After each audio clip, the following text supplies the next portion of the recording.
When we think of the firebrand of Romantic poetry, it is impossible to overlook Percy Bysshe Shelley. Born in 1792, he lived only 29 years, dying tragically in a boating accident in 1822. Yet, within this short span, he created some of the most visionary and radical poetry of the Romantic era. His influence carried forward into poets like Robert Browning, Swinburne, Hardy, and Yeats.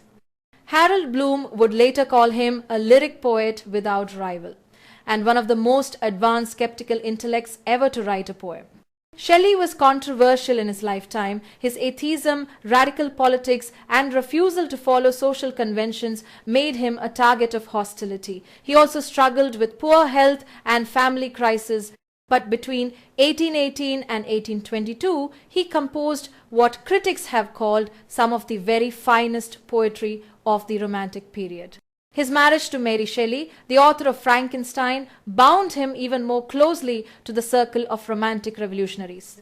Pause here and note this list. His best-known works include Ozymandias from 1818, Ode to the West Wind from 1819, To a Skylark in 1820, Prometheus Unbound in 1820, Adonais in 1821, The Mask of Anarchy in 1819, and his unfinished visionary poem, The Triumph of Life, in 1822. His dramas include The Cenci and Hellas. Even his earlier pieces, such as Alastor or The Spirit of Solitude from 1815 and Julian and Medardo in 1819, reveal his restless philosophical mind. J. Hillis Miller, the deconstructionist critic, later analyzed The Triumph of Life through the lens of deconstructive theory asked in exam.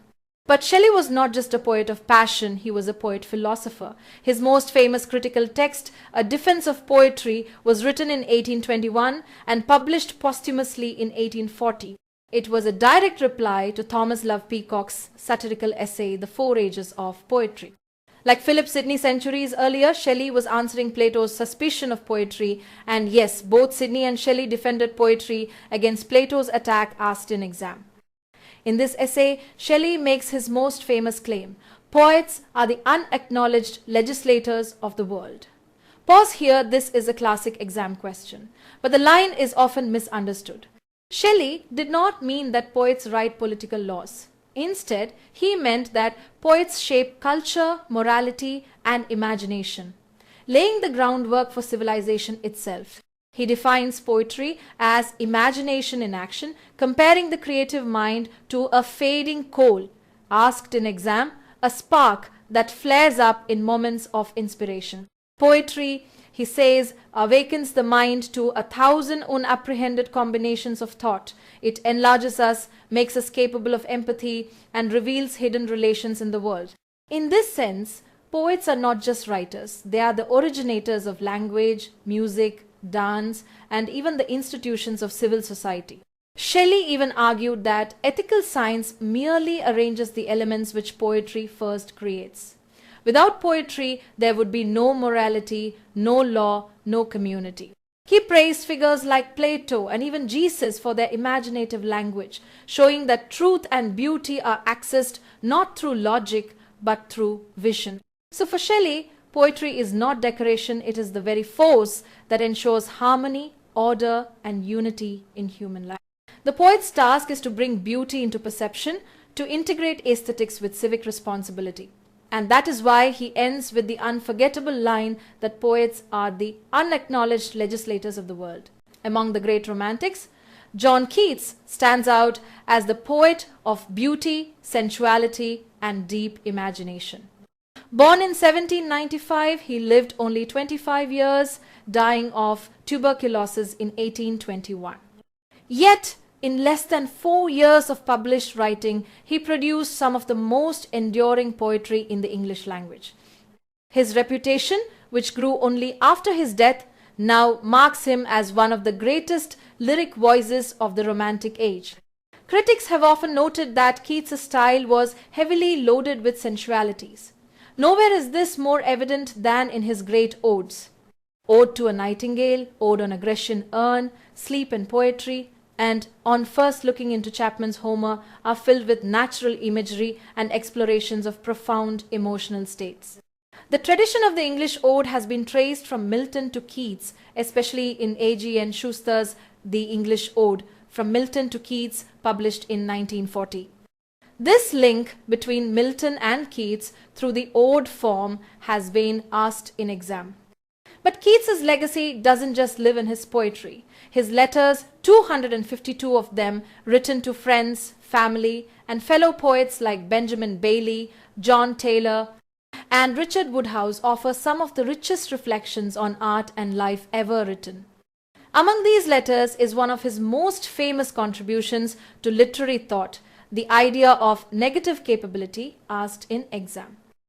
In a letter to his brothers George and Tom on the 22nd of December 1817, Keats defined it as being in uncertainties, mysteries, doubts, without any irritable reaching after fact and reason. Pause here and think about that. For Keats, great poets, he especially had Shakespeare in mind, did not force art into rational categories. Instead, they embraced paradox and uncertainty. The negative in negative capability doesn't mean bad. It means selfless, a kind of openness that resists the urge to explain away mystery. This idea places intuitive perception and aesthetic experience above rational deduction. In other words, true poetry is not about solving contradictions, but dwelling in them, letting mystery speak for itself. Philosophers and critics have since expanded on this, seeing negative capability as the ability to recognize truths beyond logic. And for Keats, beauty itself was the ultimate measure of artistic greatness. As he suggested, when beauty speaks, it silences all competing claims. That is why his poetry often lingers in moments of wonder where logic cannot reach but imagination can soar. So when you think of Keats, remember the sensual richness of his odes, the critical tradition linking him to Milton, and above all, the defining phrase negative capability, one of the most enduring concepts in romantic aesthetics. When we think of Lord Byron, we often picture the larger-than-life romantic poet. But it's easy to forget that Byron was also a critic, though a very unconventional one. Unlike Wordsworth, who laid down systematic theory in his preface to lyrical ballads, Byron distrusted manifestos and rigid principles. His criticism comes not in treatises but in satire, prefaces, and letters where his wit and irony bite the deepest. Pause here and note this. Byron's English Bards and Scotch Reviewers, published in 1809, is one of his sharpest critical work. In it, he launched fierce attacks on Southey, Wordsworth, and Coleridge. At the same time, he defended the elegance and polish of poets like Pope and Dryden. This shows something important. Byron was skeptical of romantic experiments with rustic language and simplicity. He leaned toward clarity, vigor, and refinement rather than rustic plainness. But Byron didn't stop at open attacks. Much of his criticism is scattered through his letters and especially the Essayists in Don Juan. In that sprawling digressive poem, he embedded satire, parody, and cultural commentary, mocking literary fashions and exposing hypocrisy. Here, Byron becomes both poet and critic, at once slipping criticism into verse with humor and irony. Unlike Coleridge or Shelley, Byron was not a philosopher of poetry. He didn't build systematic theories. Instead, he was a satirical commentator, pragmatic, sharp, and worldly. He valued energy and clarity over abstraction, and while his judgments may seem unsystematic, they remain some of the most incisive because they cut through pretension with wit